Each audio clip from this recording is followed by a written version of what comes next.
Je n'oublierai jamais le goût métallique de la pluie sur mes lèvres ce soir-là. Quand Sandrine a murmuré « Tu n'es même pas une vraie Duval ». Ces mots ont claqué plus fort que le tonnerre qui grondait au-dessus de Paris. Et pourtant, j'ai souri. Comme toujours. Parce que c'était plus facile que de pleurer devant elle. Je m'appelle Isabelle Moreau ou plutôt. J'ai porté ce nom jusqu'à mes 18 ans. Quand les Duval m'ont adopté légalement. Avant cela, j'étais juste la petite coréenne du foyer de Montreuil. Celle qu'on regardait avec curiosité ou pitié. Les Duval, famille bourgeoise du 7e arrondissement, m'ont choisi à 9 ans. Ils disaient vouloir offrir une chance. Je les ai crus. Pendant longtemps. Sandrine est leur fille biologique. De 2 ans mon aînée. Dès le premier jour, elle m'a jaugé comme on jauge une intruse. Ses amis du lycée Saint-Louis de Gonzague Claire, Margot, Léa ont suivi le mouvement. Elle riait quand je prononçais mal certains mots. Quand je ne connaissais pas les codes des dîners en ville. Quand je portais encore des vêtements trop neufs offerts par l'assistance sociale. La petite adoptée, disait-elle en chuchotant assez fort pour que j'entende. J'ai appris à me taire. À sourire. À exceller. Première de la classe. Mention au bac. Hippocagne puis normal sup. J'ai voulu leur prouver que le sang ne faisait pas tout. Mais plus je brillais, plus Sandrine serrait les dents. Elle, qui avait tout sans effort la beauté blonde classique, le réseau, l'assurance des héritiers, voyait en moi une menace diffuse. Un soir de mes 24 ans, lors d'un dîner familial rue de Varennes, ma mère adoptive Elisabeth a trop bu de Sancerre. Elle a posé sa main sur la mienne et lâché. Les yeux brillants, tu sais. Isabelle. Nous t'avons choisie parce que tu ressemblais à la petite fille que nous n'avons jamais pu avoir après Sandrine. Le silence est tombé. Sandrine a blanchi. Puis elle a ri. Un rire aigu, ah bon? Donc on t'a prise en modèle de remplacement? Tout le monde a ri avec elle. Gênée. Moi aussi. Par réflexe. Mais à l'intérieur, quelque chose s'est brisé. À partir de là, j'ai pris mes distances. J'ai accepté un poste de conservatrice adjointe au musée Guimet, spécialisée en arts asiatiques ironie du sort. J'ai loué un petit appartement à Belleville, loin des dorures. Je voyais encore les Duval à Noël et aux anniversaires. Mais la fissure était là. Béante. Et puis il y a eu Camille. Camille est entrée dans ma vie comme une évidence tranquille. Professeure de philosophie au lycée Fénelon. Cheveux noirs courts. Sourire en coin. Voix grave qui faisait taire une classe de terminale en 1 seconde. Nous nous sommes rencontrés lors d'une conférence sur les représentations de l'altérité dans l'art bouddhique. Elle m'a posé une question pointue. Je lui ai répondu avec passion. Après, café. Puis dîner. Puis nuits entières à parler de tout sauf de nos familles. Avec Camille, je n'étais plus l'adoptée. J'étais simplement Isabelle. Elle ne posait pas de questions sur mes origines. Ne cherchait pas à comprendre mon traumatisme. Elle m'aimait. Point. Pour la première fois, je respirais. Nous avons emménagé ensemble dans le 11e. Un 3 pièces lumineux avec parquet qui craque. J'ai commencé à envisager l'avenir, Pax. Peut-être un enfant un jour? Par adoption ou PMA. Camille voulait voyager en Asie du Sud-Est. Me montrer qu'elle n'avait pas peur de mes racines. Tout semblait possible. Mais Sandrine a appris. Par ma mère? Bien sûr. Et elle n'a pas supporté. Un samedi matin de printemps. On sonne à la porte. Camille est sous la douche. Je vais ouvrir en peignoir. Sandrine se tient là. Impeccable dans un tailleur Chanel. Les yeux rougis. Il faut que je te parle. Seule. Je la fais entrer malgré moi. Camille sort de la salle de bain. Salue poliment. Sans l'attention et prétexte un rendez-vous pour nous laisser. Sandrine tourne dans le salon comme un animal en cage. Enfin elle explose. Tu te rends compte de ce que tu fais à maman? Elle pleure tous les soirs depuis qu'elle sait pour cette femme. Je reste calme. Sandrine. Je n'ai jamais caché mon orientation. Vous avez simplement choisi de ne pas voir. Elle ricane. Ton orientation? Ou ton besoin pathologique de tout détruire? D'abord tu arrives dans notre famille. Tu prends la place que j'aurais dû avoir seule. Et maintenant tu joues les martyrs lesbiennes pour faire scandale. Les mots me giflent. Je sens monter une colère froide. Tu crois vraiment que j'ai choisi d'être gay pour vous embêter? Je crois que tu fais tout pour attirer l'attention. Comme toujours. L'adoptée modèle. La brillante intello. Et maintenant la lesbienne militante. Pauvre Isabelle. Toujours victime. Je la fixe. Sors. Mais elle continue. Plus bas. Plus venimeuse, tu sais ce que papa a dit hier? Qu'il regrettait parfois de t'avoir prise. Que tu nous avais apporté que des complications. Je chancelle. Ces mots-là, venant de l'homme qui m'a porté sur ses épaules lors de mes premiers pas à Paris. Sandrine voit ma pâleur et enfonce le clou, tu n'as jamais été des nôtres. Tu es juste un projet caritatif qui a mal tourné. Elle part en claquant la porte. Je reste figé. Le cœur en miettes. Le soir même. J'appelle ma mère adoptive. Elle sanglote au téléphone, Isabelle. Ma chérie. Nous t'aimons. Mais c'est difficile pour ton père. La paroisse. Les amis, on avait espéré que ce soit une passade. Je raccroche. Anéanti. Camille me serre dans ses bras toute la nuit. Je ne pleure pas. Je décide. 2 semaines plus tard, j'envoie une lettre manuscrite au Duval, je coupe tout contact jusqu'à nouvel ordre. Je bloque numéro. Réseau. Je disparais de leur vie comme j'en étais apparu, sans bruit. Les années passent. Camille et moi nous pacsons en 2018. Sous une pluie fine place des Vosges. Nous voyageons au Vietnam. Au Cambodge. J'apprends le vietnamien. Retrouve des bribes de ma langue maternelle oubliée. Je deviens conservatrice titulaire au Guimet. La vie est douce. Enfin. Jusqu'à ce coup de fil. Un soir de novembre 2023. Un numéro inconnu. Je décroche. Une voix tremblante, Isabelle? C'est Sandrine.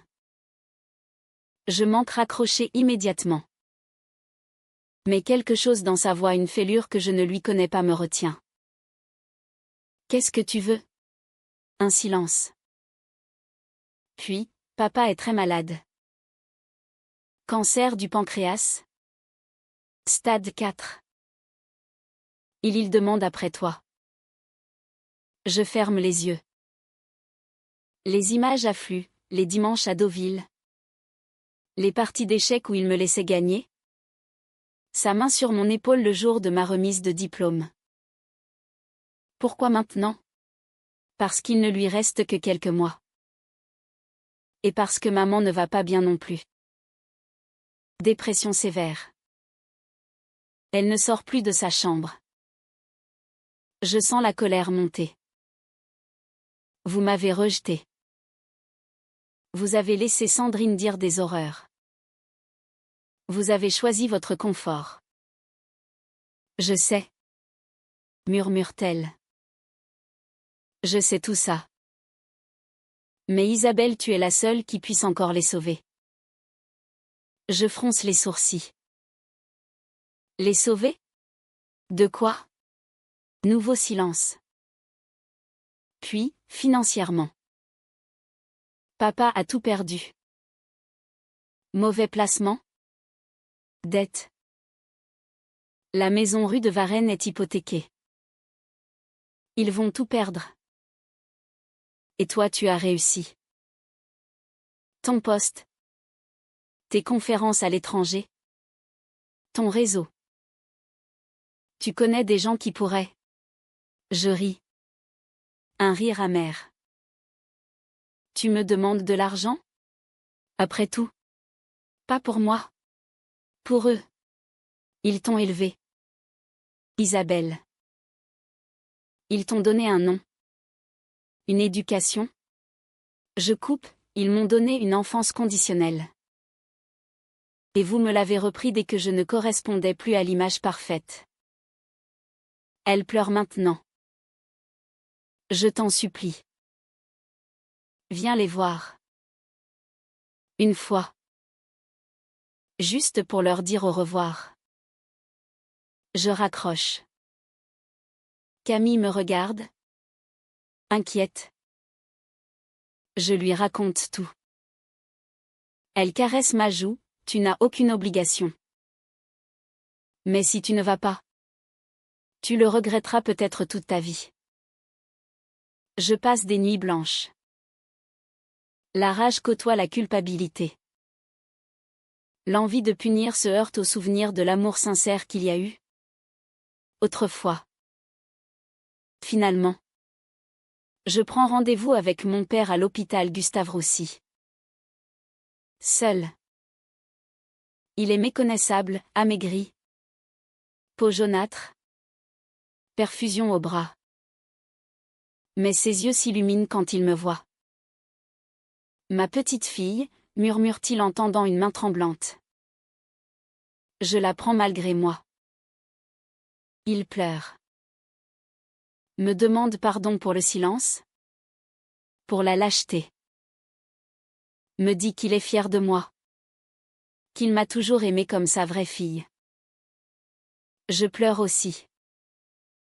Nous parlons pendant 2 heures. De tout sauf d'argent. En sortant, Sandrine m'attend dans le couloir. Elle a vieilli brutalement, cernes profonds. Cheveux ternes. Alors? Tu vas nous aider? Je la regarde longuement. Je vais réfléchir. Les semaines suivantes sont un tourbillon. Je découvre l'ampleur du désastre, dette de plus de 2 millions d'euros. Maison saisie imminente. Retraite de ma mère dévorée par les crédits. Sandrine a perdu son emploi dans une galerie d'art à cause de la crise. Elle vit chez eux. S'occupe d'eux. Épuisée. Je consulte un avocat. Théoriquement, en tant que fille adoptive, je n'ai aucune obligation légale. Moralement, c'est plus compliqué. Camille me pousse à la prudence, tu risques de te faire aspirer dans leur gouffre. Mais je ne peux m'empêcher de penser à ma mère adoptive. Autrefois si élégante. Aujourd'hui prostrée sous antidépresseurs. Je finis par proposer un marché, je rachète la maison rue de Varennes à la banque. À condition qu'ils y restent à vie en usufruit. Je paie les dettes urgentes. En échange, Reconnaissance de dette signée.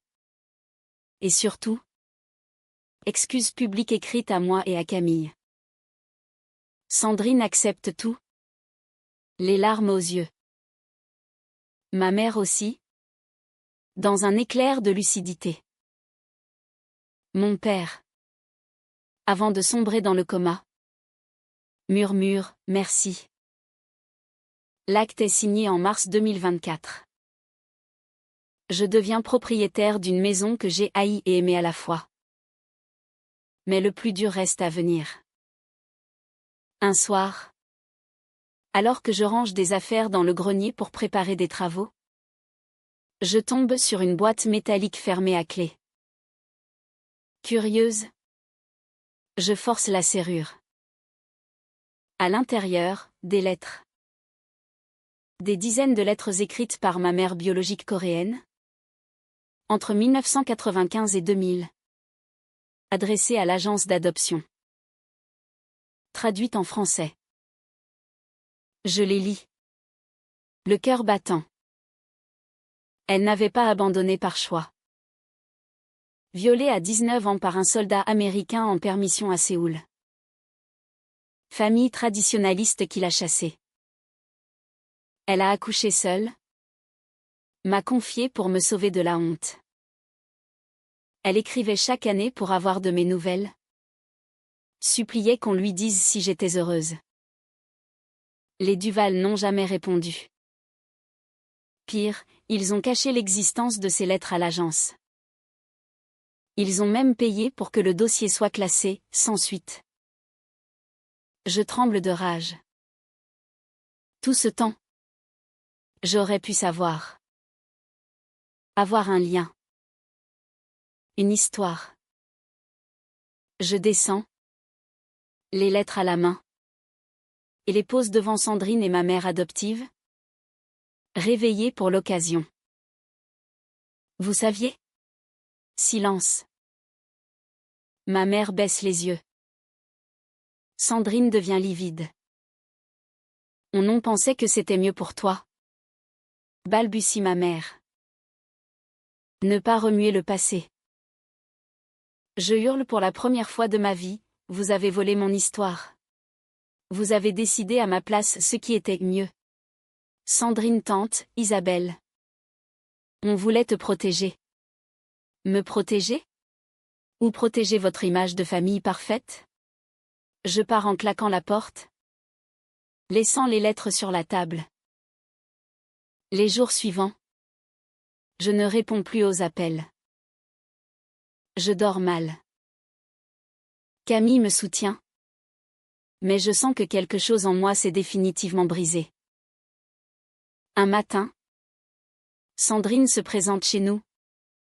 Trempée par la pluie. Elle s'agenouille presque dans l'entrée. Isabelle, je suis désolée. Pour tout. Pour les moqueries.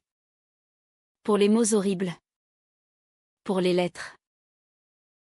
Je ne savais pas. Je te jure. Maman me l'a avoué hier. Je reste de marbre. Elle continue. La voix cassée, j'ai été jalouse toute ma vie. De ton intelligence. De ta force. De la façon dont papa te regardait parfois comme si tu étais plus sa fille que moi. J'ai eu peur de perdre ma place. Alors je t'ai rejeté avant que tu puisses me rejeter. Des larmes coulent sur ses joues. Quand papa est mort la semaine dernière, il t'a réclamé jusqu'au bout. Il a dit, dites à Isabelle que je regrette de ne pas avoir été plus courageux. Je sens mes propres larmes monter. Sandrine ajoute, je ne te demande pas de pardonner. Juste de ne pas nous effacer complètement. Je la regarde longuement. Puis je lui tends la main pour qu'elle se relève. Nous pleurons ensemble dans l'entrée. Comme deux sœurs qui se retrouvent après une guerre trop longue. L'été suivant, je fais traduire toutes les lettres en coréen et les envoie à l'agence. Qui retrouve la trace de ma mère biologique. Elle vit toujours à Busan. Veuve. Avec 2 fils. Nous commençons à correspondre. Un jour. Peut-être. J'irai. La maison rue de Varennes reste à eux jusqu'à leur mort. Après. Je la transformerai en foyer d'accueil pour enfants adoptés. Avec atelier sur les origines et l'identité. Pour qu'aucun enfant ne grandisse en ignorant d'où il vient. Sandrine et moi ne serons jamais proches comme dans les films. Mais nous nous voyons à Noël. Nous parlons. Nous apprenons à nous connaître. Vraiment. Sans masque. Camille dit que le pardon n'efface pas les cicatrices, mais qu'il permet de vivre avec. Je crois qu'elle a raison. Par une soirée pluvieuse de décembre, sur les quais de la Seine, Sandrine et moi nous retrouvons pour boire un verre. Nous parlons de papa. De maman qui va mieux. De la vie. À un moment, elle me prend la main et murmure « Merci de nous avoir sauvés. » Malgré tout. Je serre ses doigts. Merci de m'avoir enfin vu. La pluie tombe doucement sur Paris. Lave les vieilles blessures.